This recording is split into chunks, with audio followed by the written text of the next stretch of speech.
Olá! Eu sou o professor Bispo Eto, seu professor de língua portuguesa. Não vou reinventar a roda de Bispo Eta. Não vou reinventar a roda. Quase tudo já foi dito, relatado ou escrito. Não dá para inventar moda. Será mesmo verdade? Já me taxaram ousado, mas eu não sou obrigado a aceitar a igualdade de pensamentos e ideias, pois somos todos diferentes. Meu bordão sempre presente, não me incomodam plateias. A língua não tem dono. Nossa língua portuguesa não pertence à nobreza. Essa ideia eu abono e penso deve haver mescla entre o pop e o erudito, misturando o dito e o não dito, trazer a gramática à festa. Pois escrever ou falar não é código secreto, o papo deve ser direto, seja na academia ou no lar. E para você que acompanhou até aqui essa recitação, faça um convite. Invista 10 a 12 minutos do seu precioso tempo nessa nossa teleaula e certamente você sairá com novas ideias, porque a nossa ideia ao fazer essas teleaulas não é estabelecer regras, estabelecer normas ou mesmo só fornecer dicas. Não, a nossa ideia é fazer com que esse curso possa despertar nas pessoas essa vontade de conhecer mais profundamente a língua portuguesa, estudando não só os gramáticos, mas estudando também os linguistas, estudando outras correntes de pensamento que podem nos auxiliar grandemente na compreensão dessa maravilhosa língua portuguesa. Concorda, Lidy? Sim, concordo. Vamos em frente? Vamos. Vamos. Estamos falando da oração e as funções oracionais. Agora estamos entrando na 27ª parte, os tipos de argumento determinantes do predicado complexo. Dentro desta função do predicativo, podemos incluir o determinante que denota o tempo, hipótese, concessão, causa, comparação ou debaixo de que respeito é considerada a pessoa ou coisa, na época referida pela relação predicativa. Vamos ao exemplo. Aliás, aqui é um exemplo de Castro Alves. Estamos em pleno mar, doudo no espaço, brinca o luar, dourada borboleta. Esse Castro Alves é demais, viu? Bonito. Isto é, como dourada borboleta, brinca o luar, dourada borboleta. Ele omitiu aqui o como para dar essa poeticidade, para dar um fazer poético na escrita dele. Por isso que ele omitiu. Ele optou por omitir.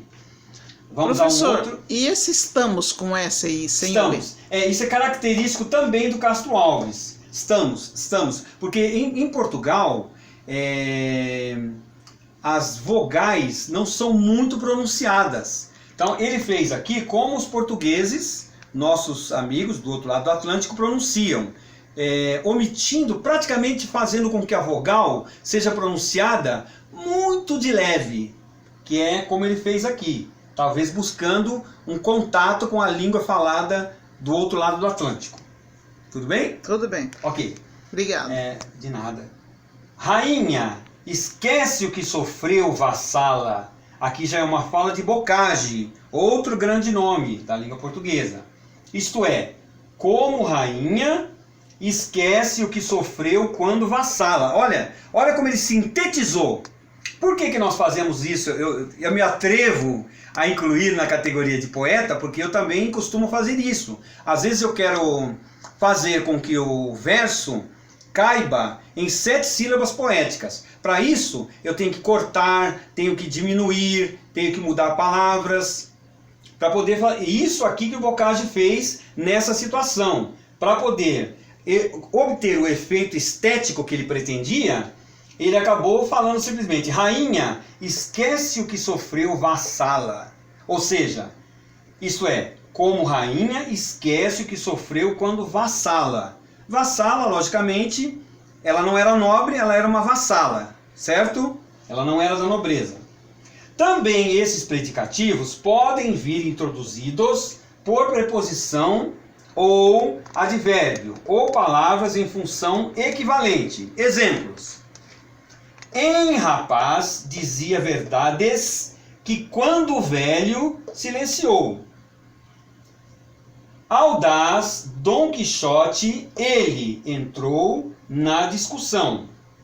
Quando o presidente esqueceu-se das promessas como candidato. Nossa, isso aqui é bem atual, hein? É. Não vamos nem entrar no mérito. Os exemplos acima podem ser reescritos sem os instrumentos verbais introdutórios, quando esses predicativos, à moda latina, emprestam ao enunciado certa energia e elegância. Neste caso, são marcados por pausa, ainda que breve. No exemplo acima de Castro Alves, vamos prosseguir daqui a pouco. Faço uma pausa e depois retomo para molhar o bico. Certo. Professor Bispoeta também é professor da língua portuguesa, dá aulas particulares, revisor de texto e está nas redes sociais. Quem quiser procurá-lo é só ir no Google e dar uma googlada. Aliás, ontem nós assistimos um filme que falava de googlidade, não é verdade, Elide? Googlidade. Googlidade, googlar. A propósito, o livro que eu estou lendo fala que a nossa língua é muito verbal. São mais de 16 mil verbos catalogados da língua portuguesa. E a cada dia esse número de verbos aumenta, porque a nossa língua é muito verbal. Tanto que, às vezes, quando nós não temos um verbo específico para destacar determinado assunto, nós acabamos dizendo assim, coisar, coisificar. Não é verdade, Elide? Sim. Essa é uma tendência que nós temos de pegar qualquer palavra e transformar essa palavra em verbo. Eu poderia dizer, por exemplo, bispoetizar ou elidizar. Transformando a elide num verbo, ela já é elidir. Ela já está conjugada. Mas como caetanear, por exemplo, como querer caetanear o que há de bom. Vejam só a poeticidade desse grande autor. Bem, já fui muito longe, vamos voltando ao que interessa. Ainda que breve, no exemplo acima de Castro Alves, a pausa é indicada, duas vezes aqui, uma vez só, graficamente pelo travessão, enquanto no de bocage não há sinal de pontuação, ainda que a pausa exista para que rainha não seja proferido com a linha melódica, olha que bonito isso, hein? Para que não seja proferido com a linha melódica igual a que o marcaria como sujeito de esquece. O seguinte exemplo de essa de Queiroz é bom testemunho desse tipo de predicativo marcado por pausa, para distingui-lo do adjetivo com função de adjunto adnominal. Observe que a pausa marcada por vírgula é decisiva para a distinção. Vamos ao exemplo de essa de Queiroz. Mas os meses passaram naquela vida de uma regularidade triste, de um pêndulo entre a casa e a farmácia e o grosso livro encadernado, onde ele devia copiar os esmaltes e joias. Permanecia ainda quase todo branco.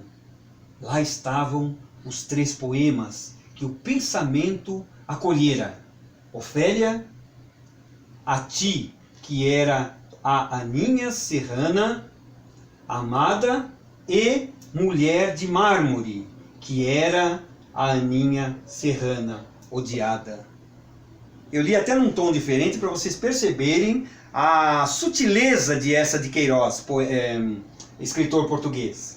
Observação. Primeira, Levados pela equivalência designativa, alguns autores preferem considerar como se fossem orações abreviadas, sem verbo explícito, os predicativos introduzidos por como, quando, porquê, por considerá-los, nesses casos, conjunções subordinativas.